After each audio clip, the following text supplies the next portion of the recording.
We're going to get started because the time is precious and we only have 30 minutes for you to tell a lifetime's worth of story. Uh-oh. So let me just I'll introduce Eric in just a minute, but I want to share with you how this Under the Hood got started and what the premise of the show is. So Mastery Under Pressure is the name of my company who is hosting this. And when I did a TEDx talk last year, or it's almost 2 years ago now, I had a statement in my talk and it was called Under the Hood. And Under the Hood states that patterns that are created in childhood impact us as grown-ups. And most of us are in the business world, all of us that are connected to Eric and many of us connected to me. And what I have noticed is that many of us put all our time into studying and gaining skills into our area of expertise. And then we spend a lot of time in the strategy of our businesses. But the third piece of this is the mental side, and which drives everything else. And so we're going to look a little bit at historical pictures to see how these patterns that maybe Eric, kind of found in his childhood led to his success, and also kind of some of the things that he needed to look at and kind of revisit. And Eric and I are yogis together. We found this wonderful, wonderful, wonderful connection that we were both disciples of Swami Rama of the Himalayan Institute. So we speak the same language. So let me tell you a little bit about Eric Levine. He has been in the fitness industry for 40 years. He was the first licensee of Gold's Gym and established a chain of Gold's Gym in Canada. He then partnered with Ray Wilson Family Fitness Centers, a 72 club chain. And Eric was the founder of California Fitness, the most successful fitness company throughout Asia. He also created Planet Yoga, an Asia-wide yoga company revolutionizing and reintroducing yoga to the world. Eric was a partner in global companies 24 Hour Fitness, Crunch, and UFC, and he created One Ride in Mexico. So we think Eric knows a little bit about the fitness business, would you say? So welcome, Eric. Thank you for having me. Delighted to have you here and with all our friends kind of joining us together. So, as I said, patterns that are created in childhood impact us as grown-ups. Could you tell us a little bit about your family of origin? Just things that you think would be interesting for us to know. Yeah, so I was born in Montreal, Canada, in the tundra. I don't know about climate change and all that, but it used to snow from Halloween all the way to May, up to my head. Now it doesn't. So all I can say, that's my proof. But my father was an athlete. He was on the Canadian volleyball and water polo team, and fitness was very important to him. And my mother was a model, and so she always tried to look her best. So I was aware of that side, and we ate healthy. We were on the first vitamins ever made, probably the Flintstone vitamin, I guess. And I remember playing with his biceps. He'd do his biceps, and I thought that was the coolest thing in the world. And every weekend we went to the Y, spent all day there, and that's how I learned about the importance of health and fitness from a very, very young age. And also I was very independent, and I was close with my family, but I was very independent from very young age. I ran away with my girlfriend when I was 4, and I had to cross the railroad tracks, which was a big no-no. My mother found me at the shopping center with her, and that was the start of maybe the Calvin and Hobbes of my relationship with my mother. And some of the, shall I say, principles, ethics, morals, ideas that your parents instilled in you. Could you tell us a little bit more about that? So health and fitness, my father didn't smoke, he didn't drink.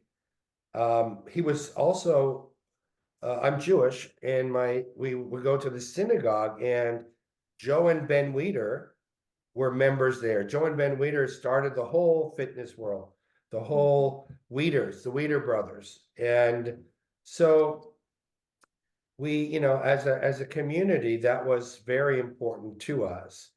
And I my father was always very disciplined, and he said discipline is freedom. And I didn't believe that. I said, yeah, right. Until later, reading about it, discipline, disciple, surrendering, freedom. And so he taught me that hard work. He was an entrepreneur also. And I remember I was asking him that I would join this football league and a baseball league, and I didn't have a good mitt, a good glove. And on the back of the Superman comic, it had all these prizes: football, professional football, Rawlings baseball glove, and like, what is it? And it said selling seeds. You had to sell these packets of seeds, and if you sold enough, you could redeem it. So my father said, okay, this will be your first business, and we'll get a new bicycle, a tricycle, and you go up and down the street, sell them, and go right up, knock on the door, have confidence, have your things ready, know what to say. And we practiced a couple of closed techniques, right? Like, wow, your flowers are okay, but they could look a lot better, you know. So my first entrepreneur job was when I was about 4 or 5, on my tricycle with my bell, my horn, going right up there, boom, boom, boom. Had my seats, knocking on the door, and they'd say, "Who? Oh, there you are. Yeah, what can I do for you?" And I said, "Well, you have to buy some seeds for me because I need a baseball glove." And it worked. I within a couple of weeks, I had a baseball glove. I had my first football, and I remember after I sold out my first package of packages, thinking that was really fun. And I'm in charge. I'm the boss. And you know what? I'm going to do it again. And then I'm going to get that. And then I'm going to get that. And I'm going to get that. And then I said, maybe I'll get my friend Eric Carls to work with me, and I'll split half, and he'll start doing it. So things started So happening, you see the seeds. and the seeds were leading the seeds. And I was turned on the fact that I was in control. I could do it all day or not. And the rewards were great. So So that how did was, that just kind of bring us up a little bit in terms of those patterns? How did that show up in your career as you kind of maybe your teenage years, your college years, and so on? well, the good news is it instilled in me the independence, the entrepreneurship, the fact that I could work 3 times more and get a lot more if I wanted to or not, that freedom. And that was it. The good news is that I became an entrepreneur at that age and started honing my skills and marketing and selling and scaling. I had a friend of mine. I was scaling. I was big time.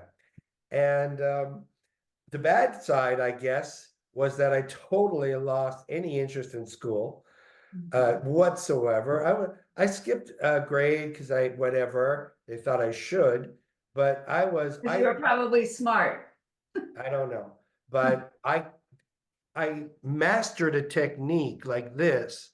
No, it was like this, where I could actually fall asleep with my eyes open, and also kind of being aware at the same time, kind of like yoga nidra, and aware of what's going on enough if I was called upon to answer. So school was never important for me. It was very constraining, I thought. I wasn't interested in that. And you talked about yoga a little bit, and I started reading about yoga from my cousin, who was my first mentor, who had been to India and everything. And then I was reading this book called Concentration by Muni Sadhu, an Indian guru. Now I'm 13, And at 13, you don't have the restrictions. Oh, that's impossible. That can't happen. And I was a very positive, big picture, I can do anything. I thought I was Superman up until my bar mitzvah. And literally, you fly down the stairs. My doctor said, "Why does he always have a chin problem?" Because of the rub on the stairs going down the carpet. So there I was, and I was the biggest Beatle fan in the world, and yoga, and then they go over to India and meet the Maharishi Mahesh Yogi, and they're doing meditation, which is what I had started.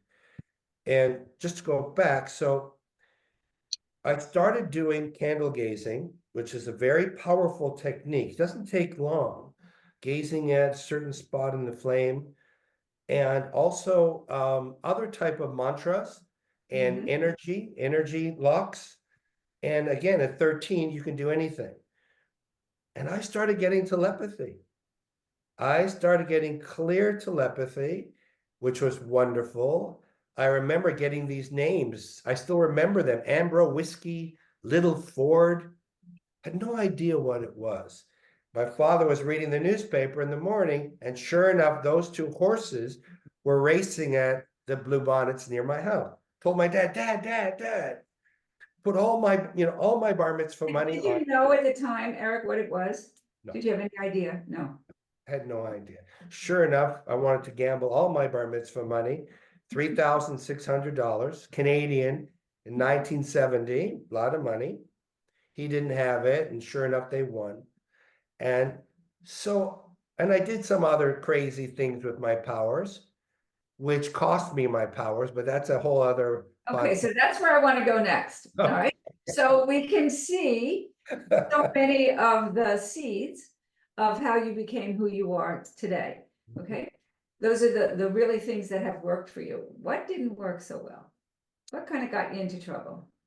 Well, Those patterns. I'll tell you. So in that particular concept, I started to use my power and kind of take away free will, if you'd like. I started getting out of my own lane and into a bigger lane. I'll give you for instance.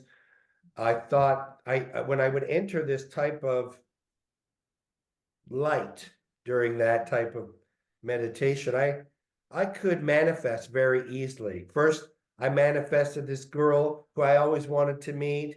And sure enough, the next day at my locker, she knocks on my back. She says, "Hi, Eric." She says, "Do you know who I am?" I said, "I'm not so sure." She says, "I'm in your French class. I'm right behind you." I said, "Oh, yeah. She says, "I'm having a party on Saturday night. Would you like to go out with me?" Bingo. The universe was kind of watching like, hey, this is maybe a minor no-no. And then here's what got me in trouble. So in my high school, we had 6 or 7 different teachers. And the only one I liked was my homeroom teacher, my art teacher. And I said, if I'm really powerful, I'm going to make all of my teachers stay away from school tomorrow, just substitute teachers. Well, I get to my first class and my homeroom teacher's there. I'm saying, "What?" I said to him, "What are you doing here?" He says, "If you haven't noticed, I come here every morning. This is your homeroom." I said, "No, that's not what I meant," but I went and thought I was useless. Get to my French class, no teacher. English, science, history, 6 out of 7 didn't show up. Bingo, I lost my power. I couldn't get into that special light that I could learn manifest. And it took a long time to get the universe to trust me again. So Yes. So I boundaries just didn't want to make exist. a statement about these powers. Number one, many times young people have these powers, don't know what to do with them, sometimes stuff them away, get into all kinds of trouble stuffing them away, and sometimes they abuse them. Yes. And that's kind of what you're Because I didn't get, I know it, somewhere in the back of the book, use these for good only. But when you're 13 and you just made that cute girl in your French class ask you out, you're starting to say, "Okay, I'm going to go for it now." Right. So how did that sort of again kind of show up as you aged and kind of gone into work, and how did you manage having these abilities? Because many of us have them naturally, and other times through meditation and expansion of consciousness, we access things that we didn't know that we actually had. So how did it kind of show up as you progressed in your career? I was in Hong Kong, and before the Chinese handover, 1995, and there was no such thing as fitness in Asia, period, none, except in a hotel. And I had manifested in my mind every detail about this building that I was going to start California Fitness in Hong Kong. I had the all glass ground floor entrance, 50 feet long, 4 stories, escalator. I heard the music, the Van Halen jump at, maximum level. I saw the great buddies, the atmosphere. I saw the money, everyone high-fiving. I felt like that I had already manifested completely down to the smallest detail. I felt so powerful standing in the doorway, seeing, 700-800 people working out. And so I get to Hong Kong and 100% manifest ready, and I couldn't find anything. Only 1-year leases. Chinese will never work out. Women won't work out with men, blah, blah, blah, blah, blah. You'll never find that. And I just left a meeting with another landlord. He said, forget it. He was blowing cigar smoke like a master that would hang kind of on my nose. So I leave that meeting. I'm, Charlie Brown, depressed. And I had to walk a different way than I normally do to the area that I was concentrating on. And as I'm walking down, I make a right-hand turn. I actually said to myself, what's going on here? I had manifested this. Where is it? What's going on? Is it like I started to doubt everything? So I'd been there already a month. As I made the turn, I turned. It's like the Taj Mahal, exactly like I manifested. All glass, everything. And they're putting up a sign in Mandarin and then in English, because I'm looking at it, for lease. Then I look across the street, and my name is California Fitness, and across the street is a restaurant called California. Now, I heard of this man, a billionaire from Montreal, who owned restaurants in this area called Lan Kwai Fong of Hong Kong, where all the expats go and everything. And his name is Alan Zeman, who's the godfather of my son now. And that's another podcast. So I go to the restaurant. I said, who owns this restaurant? She says, Mr. Zeman. I said, when does he come here? She says, Alan, he was right there. He says, hi, how can I help you? I said, I'm from Montreal, I heard all about you, blah, blah, blah, blah, blah. And I'm opening up a fitness center. He says, really, where? I said, that building. He laughed. He said, that's 40,000 square feet. I said, I think so. He says, do you know how much that's going to cost? I said, probably high number. He laughed. I said, do you know who owns that building? He says, yeah, his name is William. He's coming down to visit me now. Within 20 minutes from being so depressed, I'm standing there. The landlord of my building comes in, long hair, young enough that I may be able to manipulate a little bit. And Alan says, hey, you got to give this kid a break. He wants to take your building. He says, what are you going to do there? Fitness center? He says, do you know how much that's going to cost? I said, no, I'm sure it's a healthy number. He says, well, I'm going to give it to you at a great price. 250,000 US dollars a month. 1995. So I had a heart attack, but as a salesperson, kept my vision, bit my lip. Oh, that's interesting. And because we don't know you, we're going to ask for a 6-month deposit. Okay. It's $1.5 million. And I'm thinking Chinese won't work. Men and women will never work out together. I said, but I can't have a 1-year lease because that's all they had at the time. So what do you need? I said, 5 and 5 and 5. Make a long story short, that club cost $4.5 million to build with equipment and everything, $1.5 million deposit. Within 90 days, I got my money back. We were whole 90 days post grand opening. Had the governor, Governor Patton cut the ribbon. We had Steve Wynn there, who wanted to become my partner from Las Vegas. And I had met. So Eric, this is a wonderful, fabulous story. What's the meta message that you would like to give everybody that's kind of listening, either on the call or kind of the replay? What's the meta message here of The what you? message is, it's manyfold, but when you're manifesting, couple of things, detail is very, very important. It's kind of like the universe is writing, okay, gym. No, it's not just a gym, it's a fitness center. It's this. And you get the details down to as much as you can. And here's the key: elevated emotion. You have to bring your emotion up. How do you feel when you pull up in your Ferrari? How do you feel when you put your foot on the gas and you get whiplash? How does it feel when you pull up to the #1 nightclub and you're let in first and the girls are there? And how are you feeling, you know? And I think that those two keys, total detail, how you're feeling, elevated emotion, I think those are the two main things for me that work in manifestation. Okay, so the truth is that many of us who are on this call again, and the people that I'm connected to, we've been working on these concepts.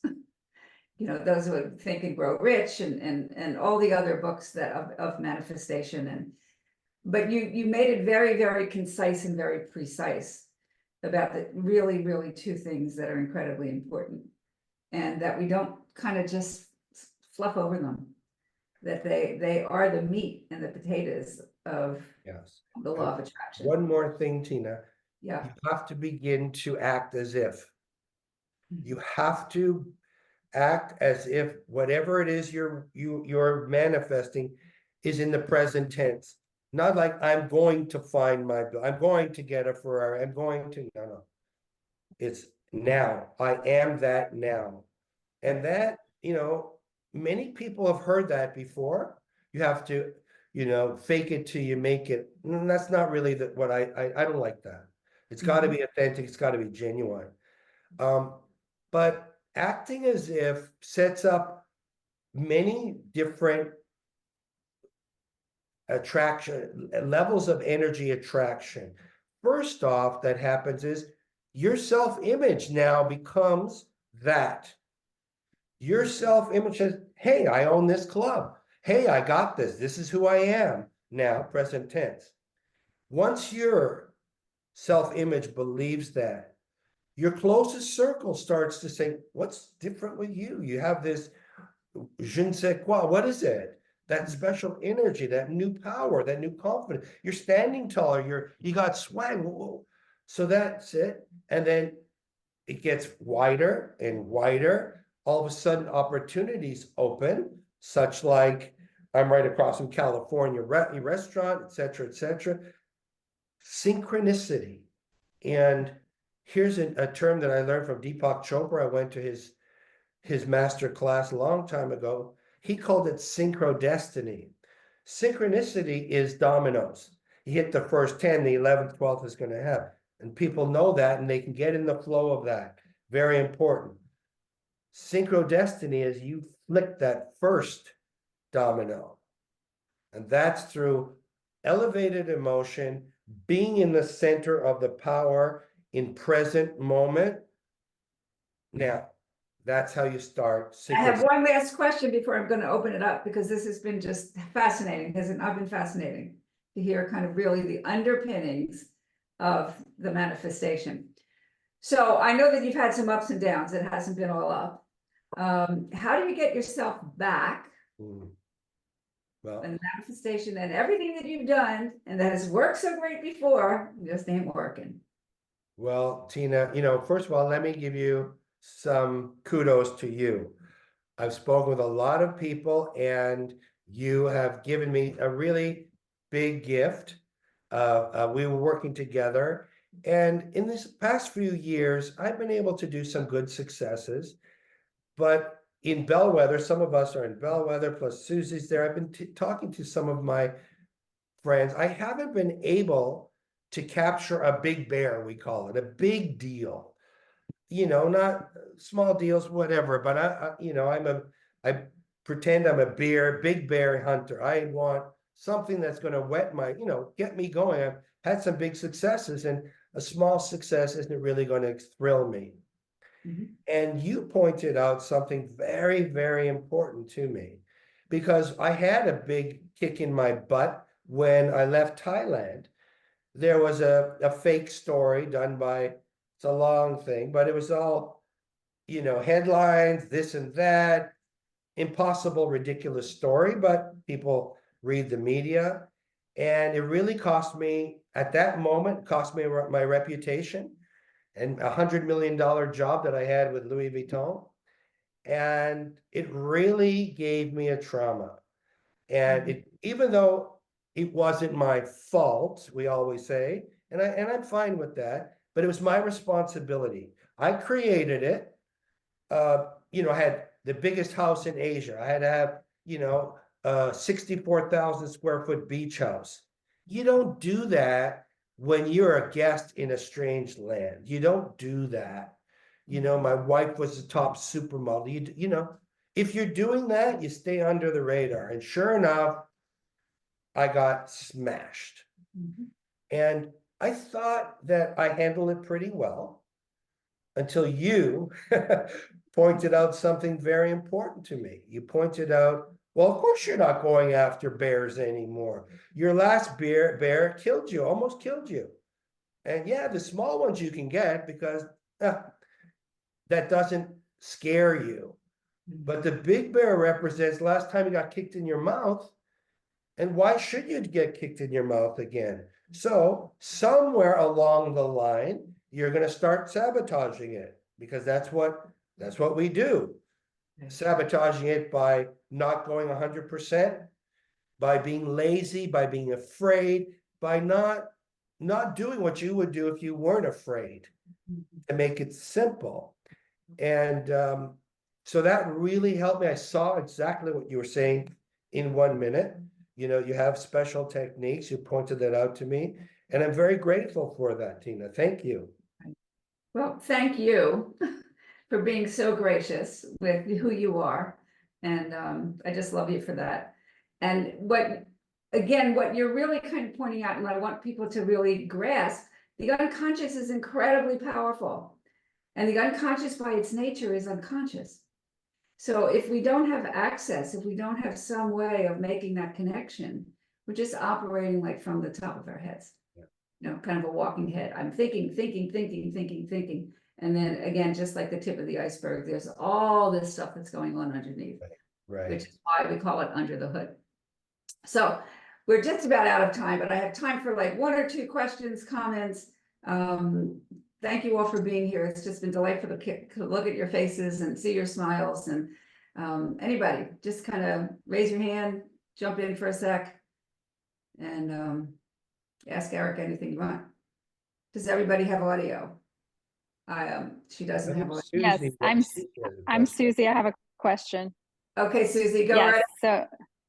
so my question is, once you realized that what was going on subconsciously, how then was that awareness enough for you to move past it, or how did you move beyond that block? Thank you, Susie. Susie's a wonderful entrepreneur and artist on her own.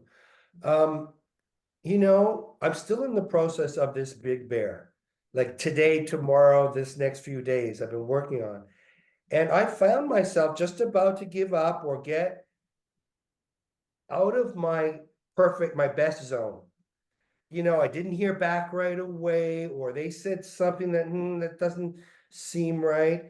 And when you're cool, when you're, firing it all, it bounces off you. Like that's part of it.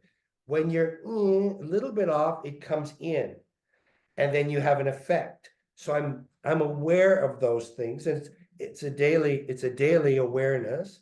It's constant. I'm catching myself, and I think I saw other deals that I let go by because of those behaviors, based upon what Tina had pointed out. And so I'm just that much more aware of it. But man, I am doing my meditation, my manifestation, my visualization, my pranayama, my bundas. I'm doing everything I can physically. And here's another thing, which when you have a big bear or any big anything, my mentor taught me you can only have one obsession at a time. Okay. You can't be picked at, pay the bills, go to the dry cleaners, get the food, do that. You can't. Not when you're at a, if you're a Mick Jagger, you're not worried about how clean the seats are or where the tickets are being sold. You got to perform on stage. You got to be shiny, powerful, focused, obsessed. And I'm pretty good at that. Well, getting rid. You do that. You do that. I don't do that. I'm good at that. You should see my office. It's crazy. But I'm trying to keep my level of power of attraction at its highest level. So obsession, and don't do things that'll drain your energy, and don't hang around any naysayers or anybody that's going to get in your way and say, you don't need that. Stay away from that. Okay, great answer to a great question. Thank you, Susie. Can I Thank everybody. Can I for being- piggyback on that? Can I piggyback on that real quick? Real quick, go ahead. We had a saying in one of the companies I ran, Sinatra never moved a piano. Okay. Can I use that in the future? Yeah, absolutely. Thank you. So one of the things that I love doing is connecting people. So anybody that wants to connect with Eric, Chilo, my assistant, my wonderful assistant, will send out this replay and his contact information. And if you want to connect in some other way, just get in touch with me, Tina at Mastery Under Pressure, and happy to make those connections. And thank you once again for just being a part of this community. We wanted to grow. Look at the inspiration and the lessons in just 30 minutes. So pass it on. And remember, Mastery Under Pressure, if you want to know anything more about the work that I do to be able to help people manifest the way that Eric has, just get in touch with me. I recommend Tina. Totally recommend her. She's the best We I've have a had. Mutual Admiration Society. So thank you again, everybody. And I hope to see you next month where I have another wonderful, wonderful, wonderful guest. Thank you.